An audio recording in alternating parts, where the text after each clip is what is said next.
So here's a quick look at the Vintage Coach Trigger Snap Key Fob.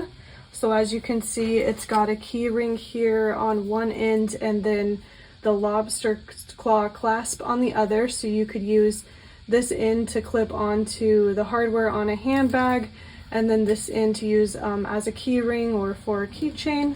And it does have the little Coach cartouche stamp here, and as you can see, it is still new with tags, so likely never used. And then here's what the back looks like. So I'll go ahead and show it to you attached to a handbag so you can see what it looks like. So as an example, here's the British Tan station bag, and it just easily can clip to the hardware on the station bag like so, and then you could use it as a keychain and maybe attach something down here, but can very easily attach there or to other hardware if you have it on the bag.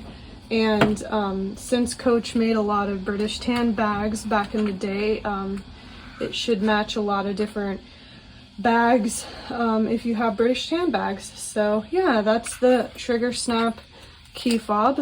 It's still available in our Etsy shop. If you wanted to check it out further, I will of course link it below. But otherwise, thanks for watching, and I'll see you guys in the next video.